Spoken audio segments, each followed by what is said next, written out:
Ever since Crystal PvP was added to the game all the way back in the early update of 1.9, it has been Minecraft's most prominent game mode and earned the reputation for being the best.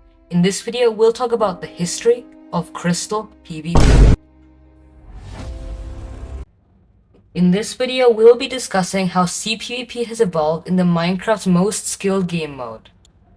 Part 1. 2b2t. 2016. Early PvP on 2b2t is really unmatured as most players don't have sufficient gear for actual combat and proper fights. However, this soon would change.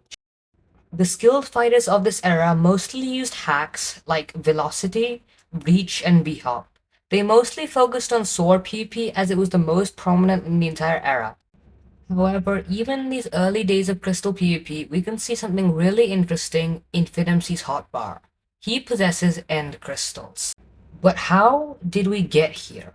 Well, the story of end crystal starts on November 11, 2016. A very famous dupe ends up going viral on this very day. This was called the 1111 dupe and it allowed players to get infinite armor, weapons, and end crystals. However, at the time, nobody realized its potential as end crystals were only used as glorified overworld bed bombing, and they were only suicidal bombs. However, the problem would be fixed on November 20, 2016. When players tried to log on to 2b2t on this day, it took a lot longer and they noticed something else. Now when they tried to log on, it said they needed 1.11. And with hacks like Auto-Totem, you could have a few in your inventory and they would automatically go into your offhand if one got used, however, there was making one the problem. suicide tactic Totems were useless, extremely rare, meaning that and end even crystal with hacks, fights it took were now a ages contest just to of gather skill. a few. March 2017. Just a mere 4 months after the original update, we would see another massive dupe by the Barrendo. Since 1.11 added shulker boxes, now we could dupe entire shulker boxes of totems at once. As you can expect, the influx of totems led to absolute chaos. Now the server's main PvP mode instantly transitioned to end crystal PvP as it was a lot harder and much easier to kill players even with their insane hacks. Part 2. Purity Vanilla. I'd like to mention that in the era before this, between the years 2018 and 2020, Crystal PvP mostly relied on a few items like bows, swords, and tipped arrows. Most of what we see as modern CPvP can be congratulated to a player named MichaelCycle00 for inventing most of these basic tactics that we know today. So back to the topic. Well, in 2019, a player by the name of Penguin created a very famous server known as Purity Vanilla.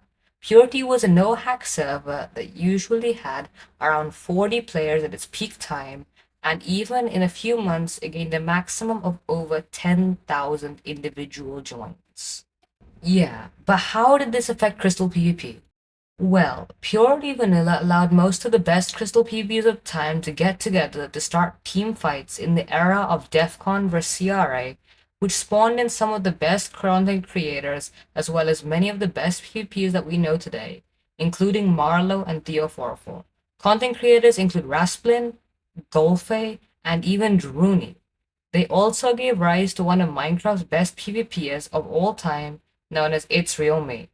Interestingly, along this era of change, we can see many mechanics like D-taps, slow fall arrows, and anchors actually being used more commonly. Still, along this time, basic Crystal PvP methods remained really mushy and kits had a high variation, some players choosing to use health potions, others choosing to use totems, and many others trying to use bows and swords in Crystal PvP. We can see that thanks to the randomized netherite KB of early 1.16.5, Crystal PvP methods still remain extremely slow. Around the end of 2021, popular creators Rasplin and Goldfield fixed their content primarily on Crystal PvP based on practice servers. Around this era, servers like PvP Legacy would start integrating Crystal PvP as a form of dueling, and many other guides would soon spiral on YouTube, including guides on the newly added items like respawn anchors. Soon after the start of the new year, in February 28, 2022, Minecraft would add a new change in the form of the 1.18.2 update. Now, netherite swords which had KB1 would deal a fixed amount of KB, thus ending the phase of randomized knockback that had dominated the past years. Instantly, crystal PvP began to improve crazily. Metas and methods were being released every week. Crystal PvP montages got faster and faster until they were literally at light speed.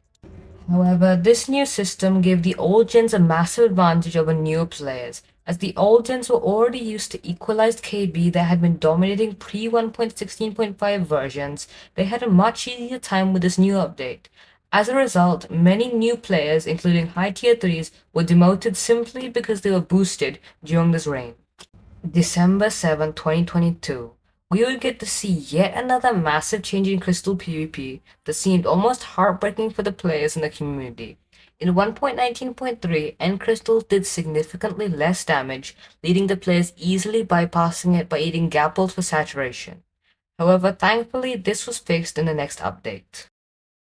It would be a really nice time in between to mention how some players, including It's Real Me, Mining Boomboy, Golfey, Marlow, and Theo404 really shaped the course of this period by integrating new strategies, ideas, and concepts from other game modes as well as creating them to make Crystal PvP the truly hard game mode that it is today. March 14th, 2023. Just over 1 year ago, the 1.19.4 update was released, which remains the last relevant update to Crystal PvP. In the 1.19.4 update, we experienced several changes, including the reversal of 1.19.3 explosion damage, restoring it to the previous versions. We also saw several new features like shields blocking explosion damage, which was a very nice way to combat the increasing speed of Crystal PvP. After this update, the speed slowed significantly, allowing players to take a breather in between a game. Even though the adding of shields was a really controversial update to the Crystal PvP community, a lot of players ended up hating it because it added new items including axes and shields. However, the next thing would be even more controversial. In 1.19.4, blast armor reduced knockback significantly. This meant that it was a lot easier to keep players in the Crystal PvP combo as they had less chance of flying out or using their shield with ease. Ever since 1.19.4, Minecraft has remained relatively silent in producing updates that have been effective to Crystal PvP. However, in the latest one of 1.21 update, we can see that there have been new items like the mace and wind charges, both of which could prove extremely game-changing for Crystal PvP. Personally, I have a hypothesis that maces will be integrated as Crystal PvP to make Crystal PvP even more powerful. So yeah, thank you guys. I hope you enjoyed the video. I'm sorry if I missed a lot of things. I was just aiming for a rough and a brief overview of how Crystal PvP has evolved. Please make sure to subscribe, and yeah, bye.